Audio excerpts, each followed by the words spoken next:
বুদ্ধিজীবী। টেলিভিশনের টকশোয় তারা বুদ্ধি আদান প্রদান করে। এত বুদ্ধির জ্বালায় মাথার চুল টুল একটাও নাই। মাথা হয়ে গেছে স্টেডিয়াম, আশপাশে দর্শক, মাঝখানে ফাঁকা। মানে এত বুদ্ধি সব কিছু বিশ্বাস করে না পরকাল আছে না। এত বুদ্ধি, কঠিন বুদ্ধি তারা দেয়।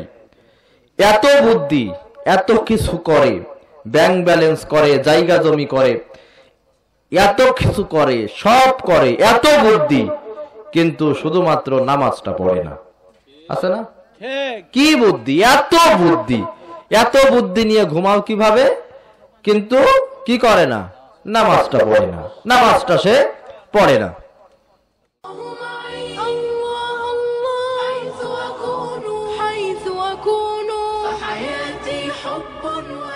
আউযু বিল্লাহি মিনাশ শাইতানির রাজিম। বিসমিল্লাহির রাহমানির রহিম। ইয়া আইয়ুহাল্লাযীনা আমানু তাকুল্লাহ ওয়ালতানজুর নাফসুম মা قدمت لغد واتقوا الله إن الله خبير بما تعملون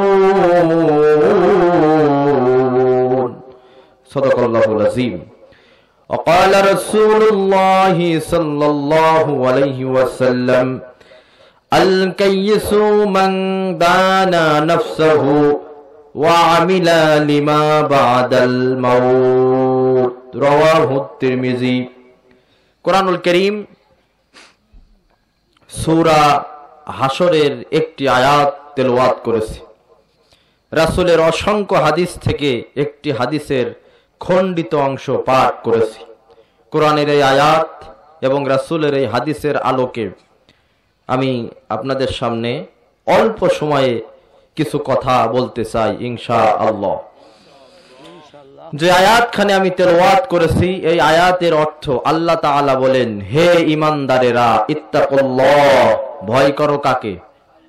সকলে বলেন তো, কাকে ভয় করতে হবে? আল্লাহকে ভয় করো।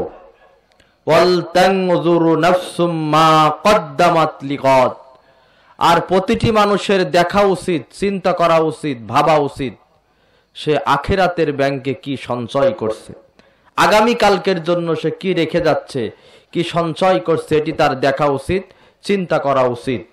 আবারও আল্লাহ বলছেন ওয়াত্তাকুল্লাহ, আল্লাহকে ভয় করো। ইন্নাল্লাহা খাবীরুম বিমা তা'মালুন, আল্লাহ তোমরা যা করো সেই সম্পর্কে আল্লাহ সুবহানাহু ওয়া তাআলা খবর রাখেন। তোমাদের সব খবর রাখেন যিনি, আওয়াজ দিয়ে বলেন তিনি কে? আল্লাহ। ভাই আমার, এটা হচ্ছে কোরআনের অর্থ। এরপরে যে হাদিসটা আপনাদের সামনে আমি পাঠ করেছি, এই হাদিসটির অর্থ হচ্ছে আল্লাহর হাবিব বলেছেন, আল কাইয়িসু মান দানা নাফসাহু ওয়া আমিলা লিমা বা'দাল মাউত, সেই হচ্ছে প্রকৃত বুদ্ধিমান যে নিজের নফসকে নিয়ন্ত্রণ করে এবং মৃত্যুর পরের জীবনের জন্য কাজ করে। সুবহানাল্লাহ, সুবহানাল্লাহ। আজকে আমরা আখিরাতের ব্যাংকে সঞ্চয় এবং নফসকে নিয়ন্ত্রণ, এই বিষয় নিয়ে আলোচনা করব ইনশাআল্লাহ। সামনে রমজান মাস আসতেছে, মাহে রমাদান, রহমত, মাগফিরাত, নাজাতের মাস নিয়ে মাহে রমজান এলো, বছর ঘুরে মুমিন মুসলমানের দাঁড়ে দাঁড়ে আহলান সাহলান মাহে রমাদান আমরা জানাবো। খোশ আমদেদ মাহে রমজান, যে রমজান মাসে শয়তান বন্দী হয়ে যায়, আল্লাহর রহমতের সমস্ত দরজা জান্নাতের সমস্ত দরজা আল্লাহ তাআলা খুলে দেন। গত বছর এই রমজানে অনেকেই আমাদের মাঝে ছিল, এই রমজান তারা অনেকেই পাবে না, পায়নি, পাচ্ছেও না। এটাই বাস্তব কথা যে মানুষ কে কখন হারিয়ে যাবে তার কোনো গ্যারান্টি নেই। সুতরাং আসুন আমরা আজকে আলোচনা শুনি আখিরাতের ব্যাংকে সঞ্চয় এবং নিজের নফসের নিয়ন্ত্রণ। এখানে হাদিসটার ভিতরে মূলত দুটি বিষয় বলা হয়েছে।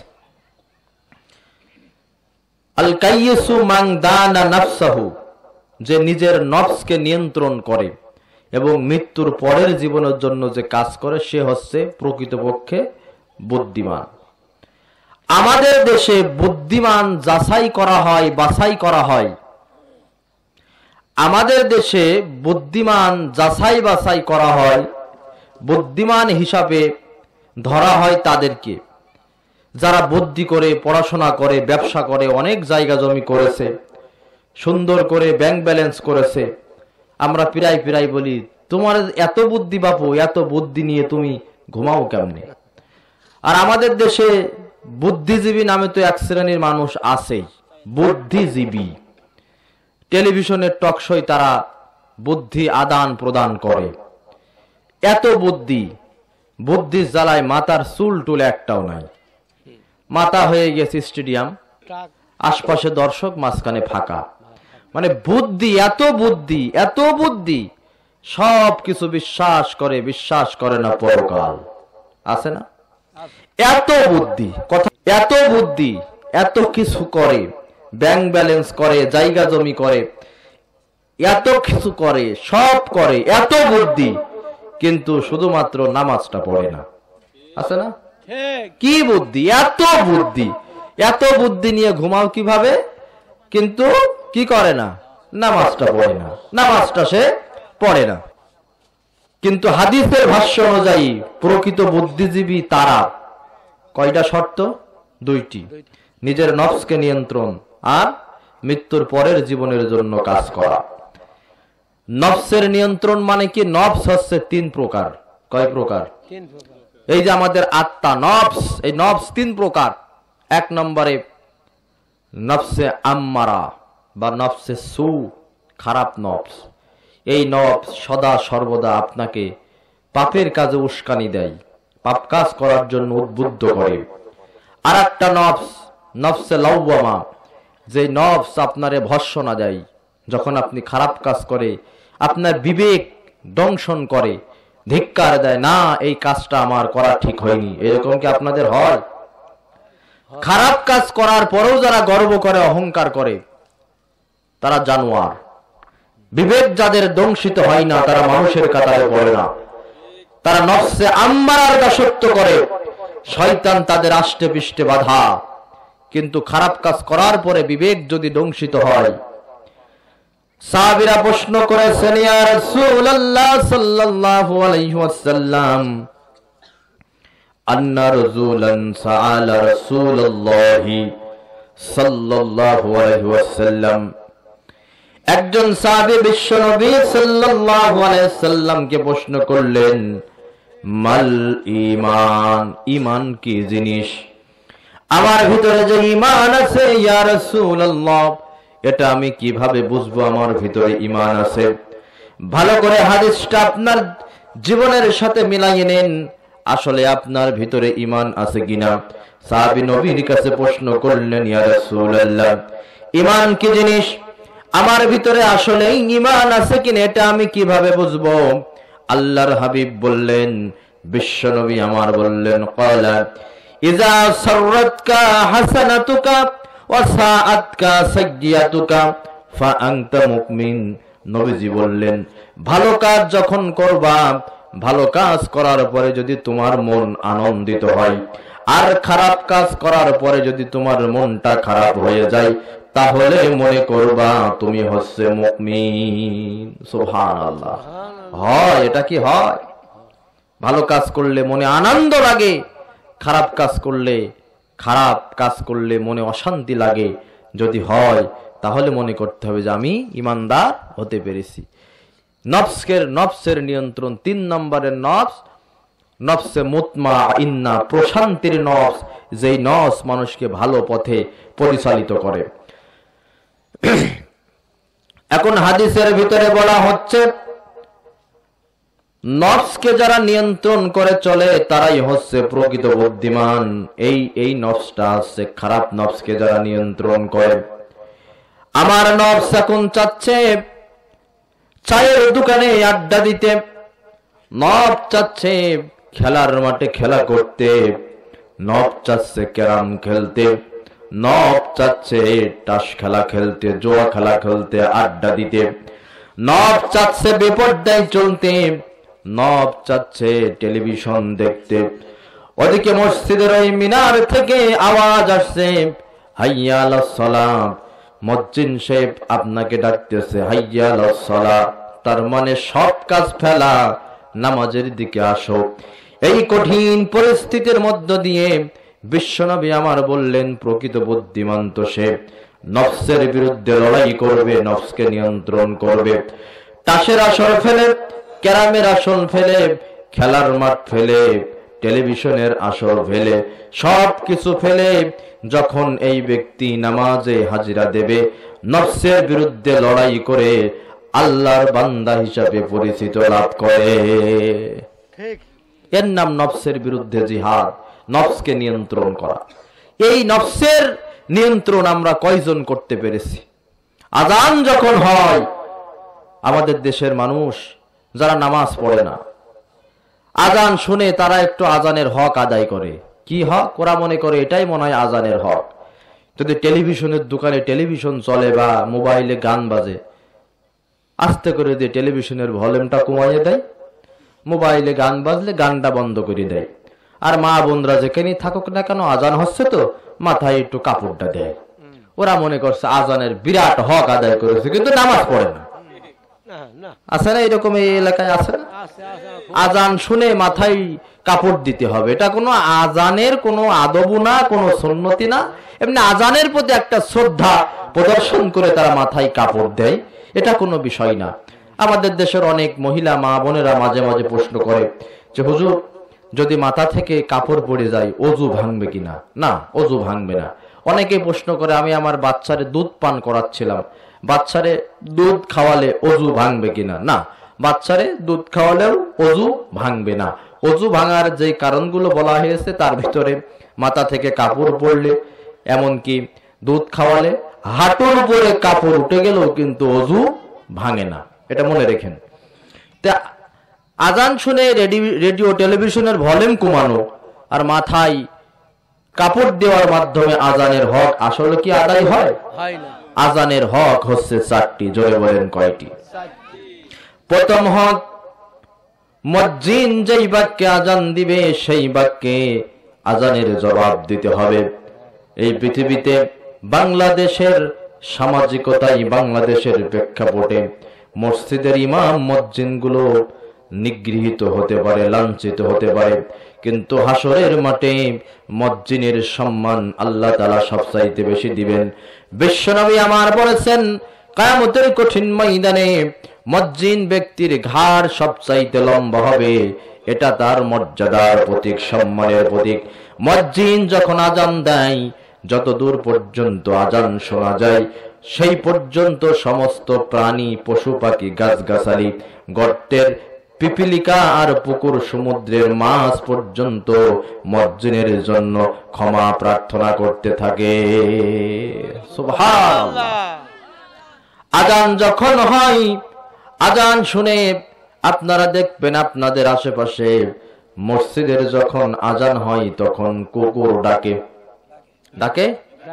কোন এলাকার মসজিদের আযান শুনে যদি দেখেন কুকুর ডাকতেছে, তাহলে মনে করবেন এই আযানটা আল্লাহর দরবারে গৃহীত হয়ে গেছে।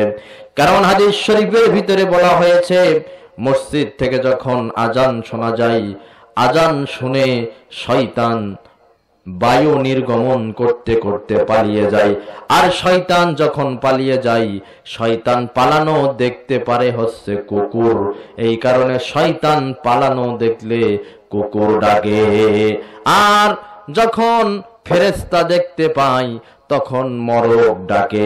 এই জন্য যখন মরকের ডাক শুনতে হবে তখন আল্লাহর হাবিব বলেছেন তোমরা দোয়া পড়বা, সুবহুন কুদ্দুসুন রব্বুন মালাইকাতু ওয়ার রূহ। তার মানে আমরা কি বুঝলাম? কুকুর ডাকে শয়তান পালাতে দেখলে, আর মরক ডাকে ফেরেশতার আগমন দেখলে। তাহলে আজান যখন হবে, আজান শুনে কয়টা হক হাজী সাহেব? 4টা। 1 নম্বরে মুয়াজ্জিন যেই বাক্যে আজান দেবে সেই বাক্যে আজানের জবাব দিতে হবে। আসলে আমরা কি দিই না, শুধুমাত্র এক জায়গায় চেঞ্জ করতে হবে। মুয়াজ্জিন বলবে আল্লাহু আকবার আল্লাহু আকবার, আপনিও আস্তে আস্তে বলবেন আল্লাহু আকবার আল্লাহু আকবার, সব ঠিক থাকবে। শুধু এক জায়গায় মুয়াজ্জিন যখন বলবে হাইয়া আলাস সালাহ, তখন আপনি বলবেন লা হাওলা ওয়ালা কুওয়াতা ইল্লা বিল্লাহ। এখন প্রশ্ন আসতে পারে, হুজুর সবই তো মুয়াজ্জিন যা বললো আমরাও তাই বললাম, শুধু হাইয়া আলাস সালাত জায়গায় কেন শব্দটা চেঞ্জ করতে হয়? লা হাওলা ওয়ালা কুওয়াতা ইল্লা বিল্লাহ, এ কথা চেঞ্জ করার কারণ কি? একটা কারণ আছে না? মুয়াজ্জিন বলছে আল্লাহু আকবার, আল্লাহ সর্বশ্রেষ্ঠ, আল্লাহ মহান, আপনিও তাই বলছেন। মুয়াজ্জিন বলছে আশহাদু আল্লা ইলাহা ইল্লাল্লাহ, আমি সাক্ষ্য দিচ্ছি আল্লাহ ছাড়া কোনো ইলাহা নাই, আমি সাক্ষ্য দিচ্ছি মুহাম্মদুর রাসূলুল্লাহ, মুহাম্মদ সাল্লাল্লাহু আলাইহি ওয়াসাল্লাম আল্লাহর রাসূল, আপনিও দিচ্ছেন। এখন মুয়াজ্জিন যখন বলছে হাইয়া আলাস সালাহ, এর মানে নামাজের দিকে আসো। মুয়াজ্জিন আপনারে মসজিদে ডাকছে, এখন আপনি যদি বলেন হাইয়া আলাস সালাহ, তুমিও নামাজের দিকে আসো, তাহলে নামাজ পড়বেন কোথায়? এই জন্য লা হাওলা ওয়ালা কুওয়াতা ইল্লা বিল্লাহ, মানে কোনো শক্তি নেই আল্লাহ ছাড়া। আল্লাহ যদি শক্তি দেয় তাহলে মসজিদে আসছে মুয়াজ্জিন। তাহলে 1 নম্বর হক, আজান শুনে মুয়াজ্জিন যেই বাক্যে আজান দেবে সেই বাক্য বলে উত্তর দিতে হবে, শুধু হাইয়া আলাস সালাত জায়গায় চেঞ্জ হবে। 2 নম্বর হক, আজান যখন শুনবা 2 নম্বরের হক, রাসূলের উপরে দরুদ পড়তে হবে, দরুদে ইব্রাহিম পড়তে হবে। 3 নম্বরে আজানের একটা দোয়া আছে, আজানের দোয়াটা কি বলেন তো? আল্লাহুম্মা রাব্বা হাযিহি দাওয়াতি তাম্মা ওয়াস সালাতিল কাইমা আতি মুহাম্মাদানিল ওয়াসিলা ওয়াল ফাদিলা, এভাবে দোয়া আছে, এই দোয়াটা পড়তে হবে। আর 4 নম্বরে হক, আজানের সাড়া দিতে হবে। তার মানে ঘরে বসে থাকা লাগবে, তাই তো না? কি করতে হবে? নামাজ পড়তে হবে। এই হচ্ছে আজানের হক। তাহলে নিজের নফসকে নিয়ন্ত্রণ, মসজিদে আজান হয় হাইয়া আলাস সালাহ, সব কাজ ফেলা, মসজিদের দিকে আসো, মসজিদের দিকে আসো। ফজরের সময় জীবন তোমার ঘুমের বিছানায় ন্যস্ত, জোহরের সময় অফিস তোমার পেশাগত কাজে ব্যস্ত, আসরের সময় ক্লান্ত তুমি, মাগরিবের সময় বাজারের ব্যাগ হাতে নামি, এশার সময় চোখ দুটি তোমার চায়ের দোকান আর টেলিভিশনের চ্যানেলে। এভাবে করে প্রতিনিয়ত তুমি নাম লিখাচ্ছ জাহান্নামীদের প্যানেলে। জাহান্নামীদের প্যানেলে আমরা নাম লিখিয়ে ফেলছি। বুদ্ধিমান তো তারা যারা নিজের নফসকে নিয়ন্ত্রণ করে মৃত্যুর পরের জীবনের জন্য কাজ করে। ভাইরা আমার, মৃত্যুর পরের জীবনের জন্য আমাদের কাজ করা লাগবে, কারণ এই পৃথিবীতে আমরা কেউ থাকতে আসি নাই, আসছি। আজকে মরলে কালকে 2 দিন, পরের দিন কেউ কাঁদবে না, যাদের লাইগা করলে কামাই মরলে তারা চিনবে না। ঠিক পা, কালকে তোমার কেউ চিনবে না। আজকে মরলে কালকে 2 দিন, পরের দিন কেউ কাঁদবে না, যাদের লাইগা করলা কামাই মরলে তারা চিনবে না। থাকতে সময় আমল করো, ঈমান করো খাঁটি, শেষ ঠিকানা তোমার আমার 3.5 হাত মাটি। শেষ ঠিকানা আমার আর আপনার 3.5 হাত মাটি। সকালে মরণ হবে, বিকালে মাটি দিবে, সকালে মরণ হবে, বিকালে মাটি দিবে, পরের দিনে লোকে তোমার কবরবাসী কবে রে, পরের দিনে লোকে তোমার কবরবাসী কবে। এই তো জীবন, এই তো জীবন। হঠাৎ করে এই মৃত্যুটা আপনার থাবা দিবে। মৃত্যু কিন্তু অ্যালার্ম দিয়ে আসবে না, ওয়ার্নিং দিয়ে আসবে না। আজরাইল আপনাকে দিনক্ষণ আগ থেকে বলে আপনার টাইম কিন্তু ফিক্স করে আসবে না। মৃত্যুর পরের জীবনের জন্য যারা কাজ করে তারাই তো প্রকৃত বুদ্ধিমান।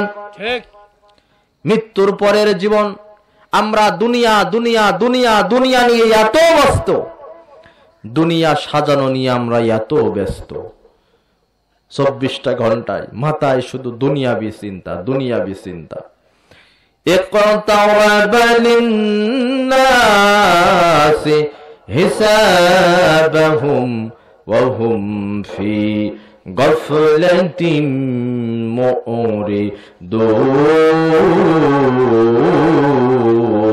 معرضون। আল্লাহ তাআলা বলেন মানুষের হিসাব নিকাশের সময় খুব সন্নিকটে। মানুষের হায়াত আসলে তো বাড়ে না, মানুষের হায়াত দিন দিন কমতেছে। জোরে বলেন ঠিক না বেটি? আমার আপনার জীবন একটা মোমবাতি, মোমবাতির মাথায় আগুন ধরিয়ে দিলে যেমন মোমবাতিটা গলতে গলতে গলতে গলতে এক সময় মাটির সাথে মিশে যায়, আমার আপনার জীবন একটা মোমবাতি। প্রতিটা সেকেন্ড, প্রতিটা মিনিট পার হওয়া মানে প্রতিটা মুহূর্তে মরণের দিকে এগিয়ে যাওয়া। হায়াত আমাদের কমতেছে, অথচ আমরা গাফেল অমনোযোগী অবস্থায় প্রতিটা দিন প্রতিটা সময় পার করতেছি। দুনিয়া সাজানো নিয়ে আমরা ব্যস্ত। কয়েকদিনের দুনিয়া, সুখে থাকার জন্য কত কি। কয়েকদিনের দুনিয়া, কয় বছর বাঁচবেন দুনিয়াতে? মনে করেন না 70 বছরই বাঁচলেন, খুব জোর 80 বছর। এই 80 বছর বাঁচার জন্য, দুনিয়াতে থাকার জন্য কত কি, কত ব্যাংক ব্যালেন্স যেখানে থাকেন একটু চিন্তা করে দেখেন, একটু কল্পনায় নিয়ে আসেন। পাশেই তো কবরস্থান, পাশেই কবরস্থান না? একটু চিন্তা করে দেখেন, যে বাড়িতে থাকেন সেই বাড়িটা করার জন্য কত পরিশ্রম। এই তো ছাদটা হয়েছে, প্লাস্টার বাকি, আর 1 বছর ওয়েট করে, টাকা সঞ্চয় করে ফসল ফলায়। এই তো প্লাস্টার হয়েছে, টাইলসটা বাকি। এভাবে করে ছাদের ঘরটা সাজায়। রাতের বেলায় 6 ঘন্টা 7 ঘন্টা ঘুমাবে প্রতিদিন 24 ঘন্টার ভিতরে। এই 5 ঘন্টা 6 ঘন্টা ঘুমানোর জন্য কত কি, নরম নরম তোষক, নরম বিছানা, মশা যাতে না লাগে তার জন্য মশারি, মশার কয়েল, এরোসেল মারে। শীতকালে কত কিছু, গরমকালে ফ্যান, এয়ার কন্ডিশন, কত কি। কিন্তু একটা বারের জন্য কি চিন্তা করে দেখেছেন যে কবরে আপনি যাবেন, যে কবরে আপনি যাবেন, যেখানে যুগ যুগ ধরে থাকবেন, সেই জায়গাটা থাকার জন্য কি আপনি কোন রকমের একটু প্রিপারেশন, কোন রকমের প্রস্তুতি কি আপনি নিয়েছেন? ও মন কার লাগিয়া করছো তুমি এত আয়োজন, কে জানে কার চলে যাওয়ার ডাক আসে কখন তখন, আদার ঘরে একলা তোমার করিবে দাফন। ও মন কার লাগিয়া করছো তুমি এত আয়োজন, সে ঘরে নাই রে বাতি, নাই কোন শীতল পাটি, বন্ধু স্বজন কেউ পাশে থাকবে না। আছে কেউ? কোন লাইট, কোন হেরিকেন, কোন মোমবাতি, কোন লেপ, কোন তোষক, কোন ফ্যান, কোন এয়ার কন্ডিশন, মশার কয়েল আছে? কবর প্রতিদিন বলে আয়না আনা আনা বাইতুদ দুত, আনা বাইতুত তুরাব, আনা বাইতুল ওয়াহাদা। আমি একাকী থাকার ঘর, আমি পোকামাকড়ের ঘর, আমি মাটির ঘর। আমি রাজা বাদশা প্রধানমন্ত্রী চিনি না।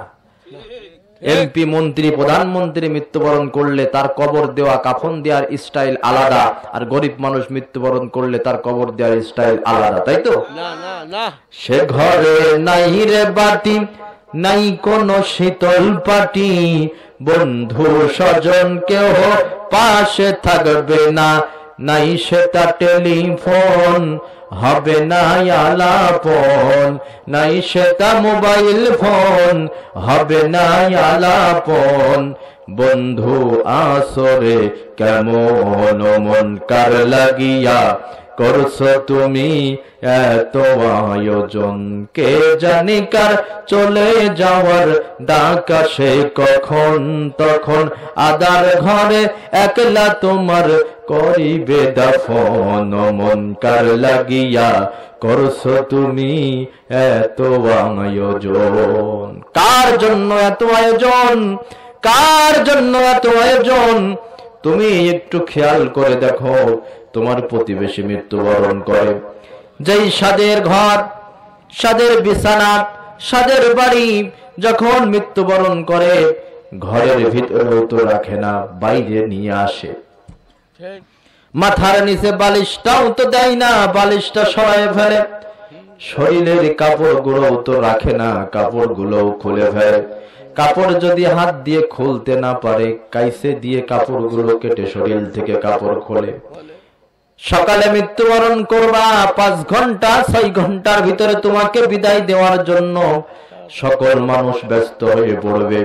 তোমার নামের আগে কত ডিগ্রি ছিল, মৃত্যুবরণ করার সাথে সাথে কেউ তোমার আর মেম্বার বলে ডাকবে না, চেয়ারম্যান বলে ডাকবে না, স্যার বলে ডাকবে না, ইমাম সাহেব, হুজুর, পীর সাহেব, মন্ত্রী, এমপি বলে ডাকবে না। সবাই বলবে লাশটাকে তাড়াতাড়ি কাঁধে নাও, লাশের জানাজা কখন, লাশের খাটিয়াটা নিয়ে আনো, লাশের জন্য কাফনের কাপড় নিয়ে আসো, লাশকে গোসল করাও তাড়াতাড়ি, আর কতখানিক রাখবা? এটাই তো আমার আপনার জীবন। আল্লাহর হাবিব এই জন্য বললেন, এই জীবনের জন্য যারা প্রস্তুতি নেবে তারাই হচ্ছে প্রকৃতপক্ষে বুদ্ধিমান। ইমানদার নয়, তারাই প্রকৃতপক্ষে বুদ্ধিমান, যারা মৃত্যুর পরের জীবনের জন্য কাজ করে। ভাইরা আমার, অন্ধকার কবরে একেবারে একা একই চলে যাব। আমরা যখন বাইরে কোথাও যাই, আত্মীয় স্বজন বাড়ি যাওয়ার পরিকল্পনা নিয়েছেন, কোথাও সফর করার পরিকল্পনা নিয়েছেন, তখন কি করেন? কয়েকদিন আগ থেকে প্রস্তুতি নেন না? ব্যাগটা গোছান, প্রয়োজনীয় জিনিসপত্র গোছান। আর যদি নতুন আত্মীয় বাড়ি যান, আত্মীয় বাড়ি যাওয়ার জন্য আলাদা জামা কাপড় বানান, কত কিছু মার্কেট করেন কয়েকদিনে যাওয়ার জন্য। এত প্রস্তুতি, অথচ যেই কবরে আপনি যাবেন, একটু খেয়াল করে দেখেন সেই কবরে আপনি কি নিয়ে যাচ্ছেন। আপনার মাল সামান, আখিরাতের মাল সামান আপনার আছে কিনা? আপনার আছে কিনা পরকালীন সম্বল? ওয়াল তানজুর নাফসুম মা কদ্দামাত লা, ওয়াল তানজুর নাফসুম মা কদ্দামাত লিগাদ, যে আয়াত আমি তেলাওয়াত করেছি, আল্লাহ বলছেন তোমাদের দেখা উচিত, চিন্তা করা উচিত, ভাবা উচিত, নজর দেওয়া উচিত আখিরাতের ব্যাংকে আগামী কালকের জন্য কি সঞ্চয় করেছো। সকলে একটু চক্ষু বন্ধ করে আজকে বাড়িতে যেয়ে বালিশে মাথা দিয়ে একটু চিন্তা করবেন এইভাবে, এই যে দুনিয়া নিয়ে এত ব্যস্ত, এই মুহূর্তে যদি আমি মৃত্যুবরণ করি তাহলে আমার অবস্থা কি হবে? একটু চিন্তা করে দেখেন, একটু চিন্তা করে দেখেন আমার আপনার আখিরাতের পুঁজিটা কি আছে কিনা, একটু চিন্তা করার দরকার আছে না? আমরা যখন বাড়ি সাজাই, ঘর সাজাই, তার আগ থেকে আমাদের পরিকল্পনা থাকে কোন সাইডে দরজা দেব, কোন সাইডে জানালা দেব, রান্নাঘরটা কোন সাইডে দেব, যেই ঘরটা আমার থাকবো বেডরুমে কোন সাইডে ফুলদানি দেব, খাট দেব কোথায়, আলমারি দেব কোথায়, টেলিভিশনটা দেব কোন সাইডে। একটা ঘর সাজানোর জন্য কত পরিকল্পনা, কত ব্যস্ত, অথচ কবর সাজানোর জন্য আমরা ন্যূনতম ব্যস্ত হতে পারলাম না। পারলাম? কবর সাজানোর জন্য ব্যস্ত হতে পারলাম না। কবর সাজাতে হবে আমল দিয়ে। কি দিয়ে বলেন তো? কবরের আমল কি? কবর সাজবে 4টি আমলের মাধ্যমে। কয়টি আমল? সেই 4টি আমলের সন্ধান দিয়ে আলোচনা আমি শেষ করব। এই কথা আপনাদের সামনের আগেও আমি বলেছি, একাধিকবার বলেছি, বারবার বলেছি। কবরের আমল 4টি। আল্লাহর হাবিব সাল্লাল্লাহু আলাইহি সাল্লাম বলেন, মানুষকে যখন দাফন করা হয়, মুনকার নাকির কবরে আসার পূর্বে ইমানদার হোক বদকার হোক উভয় ব্যক্তির কবরের আযাব শুরু হয়ে যায়। ইমানদার হোক আর বদকার হোক তার কবরের আযাব শুরু হয়ে যায়।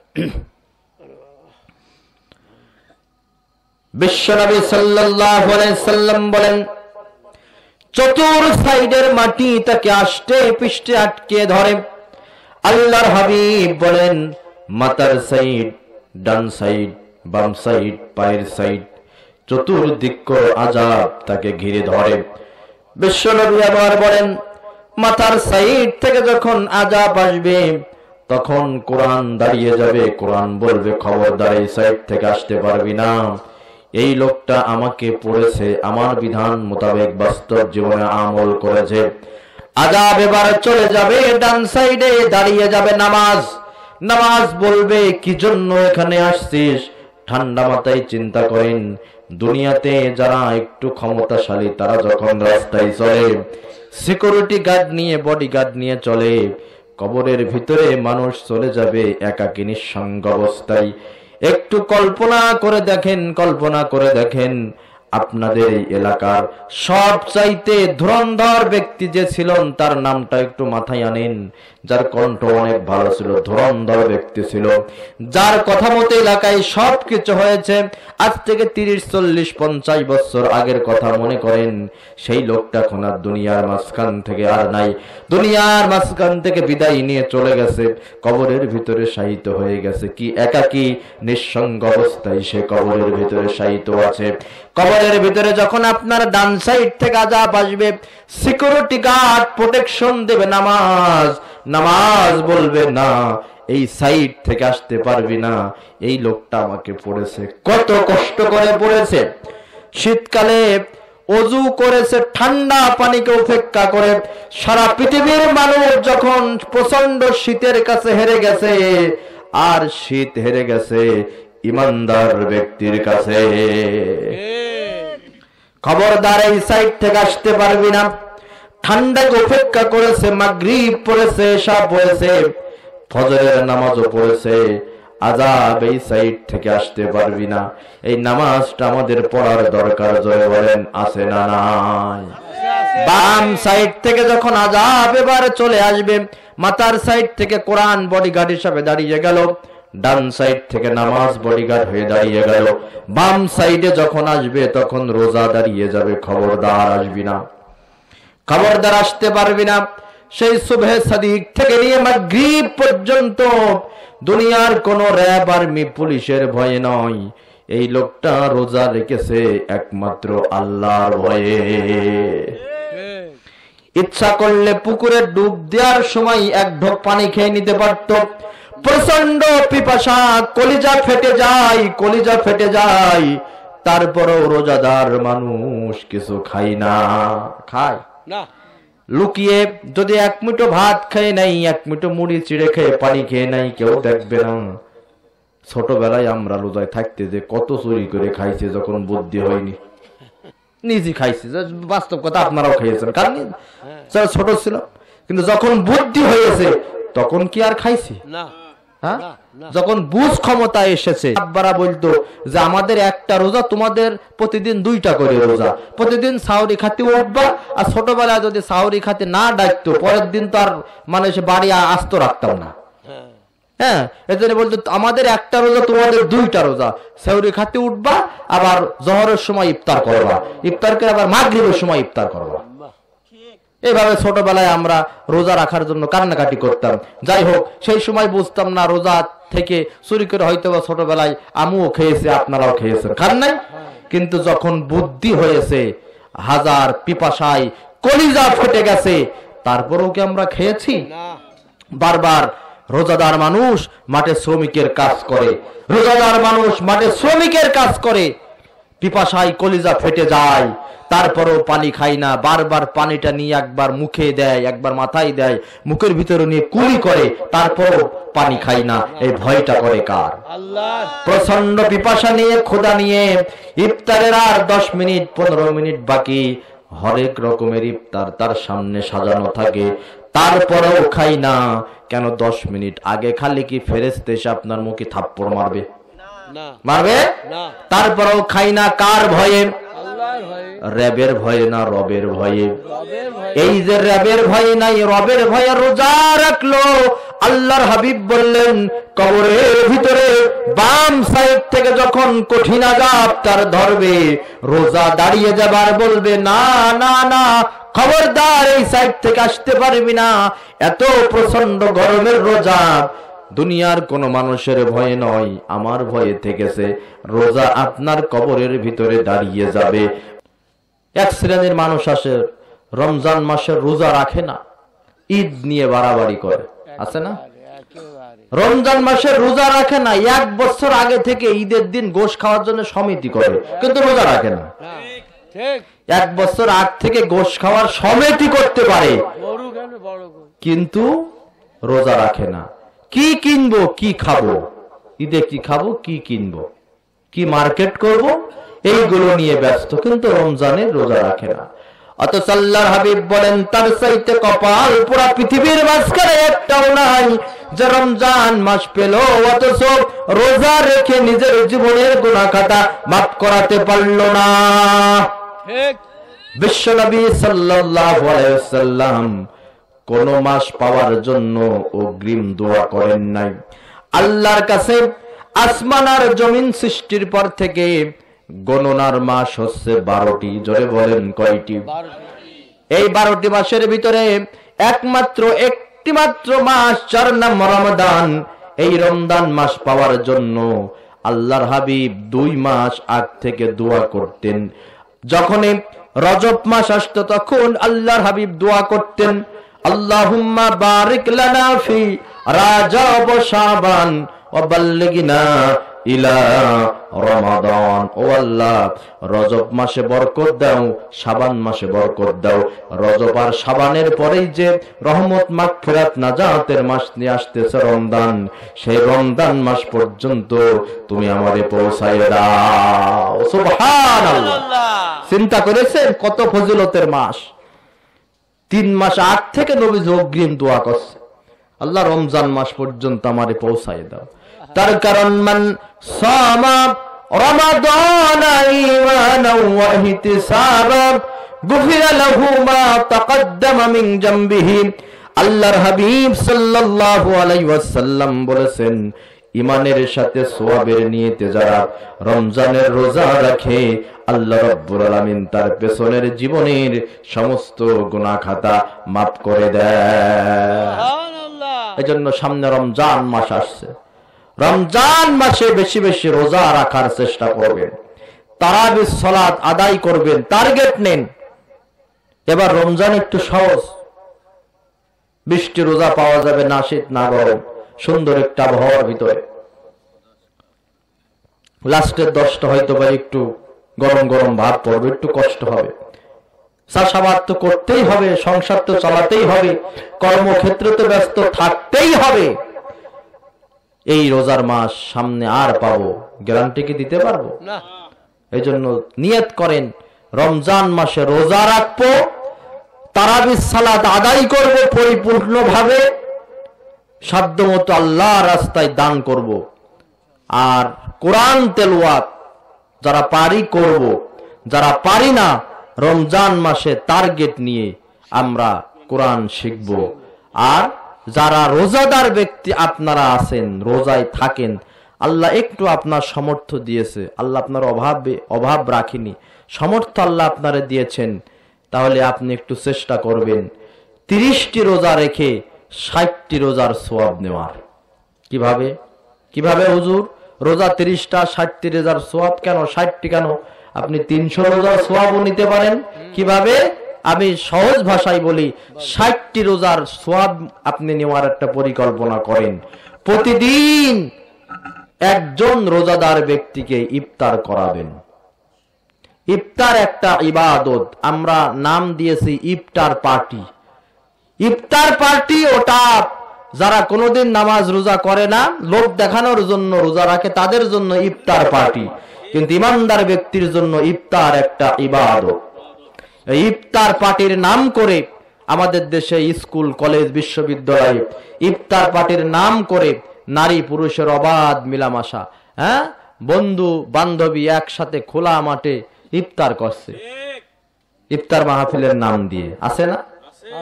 আবার আমাদের দেশে তো মাঝে মাঝে আবার ইফতার মাহফিলে হিন্দুরাও দাওয়াত পায়।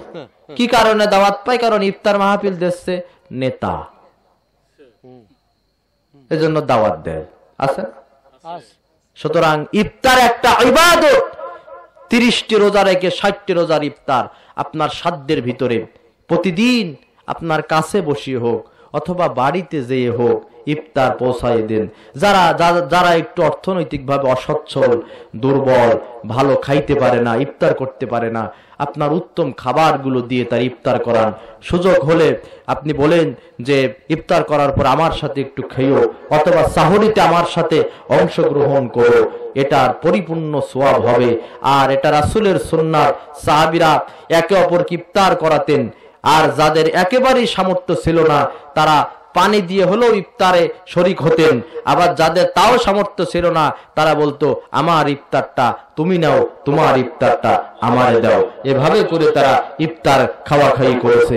রোজার মাস একটা আনন্দের মাস, আর কয়েকদিন পরেই সেই আনন্দের মাস রমজান আসতেছে। ভাইরা আমার, এই রোজাটা কিভাবে সুন্দর করে আনন্দ ঘন পরিবেশে, আমাদের দেশের মানুষগুলো বোঝে না রমজানের আসলে ইমানের পথ অবিচল থাকা খুব কঠিন ব্যাপার, বুঝেছেন? প্রথম দিকে একটু আবেগে আনন্দের জ্বালায় রোজা রাখে, তারাবি সালাতও পড়ে। রোজা যত যায় আল্লাহ রহমত বরকত বাড়তে থাকে, আর রোজা যত যায় ওর ইবাদতের স্প্রিয়া তত কমতে থাকে। এরকম হয় না? সুতরাং এই রোজার মাসটা ভালোভাবে কাটাতে হবে, কোরআন পড়তে হবে, নামাজের সময় যখন হবে তখন আমাদের মসজিদ মুখে হতে হবে, আর নফল ইবাদত বন্দেগী দান সদকাগুলো আমাদের বেশি বেশি করতে হবে। এইগুলো যদি আমি আপনি সাথে নিয়ে যেতে পারি তাহলে এটি হচ্ছে আমার আপনার আখিরাতের পুঁজি। আল্লাহর হাবিব কথাই বললেন, প্রকৃত বুদ্ধিমান ব্যক্তি তো সে যে নিজের নফসকে নিয়ন্ত্রণ করে মৃত্যুর পরের জীবনের জন্য কাজ করে। حيث أكون فحياتي حب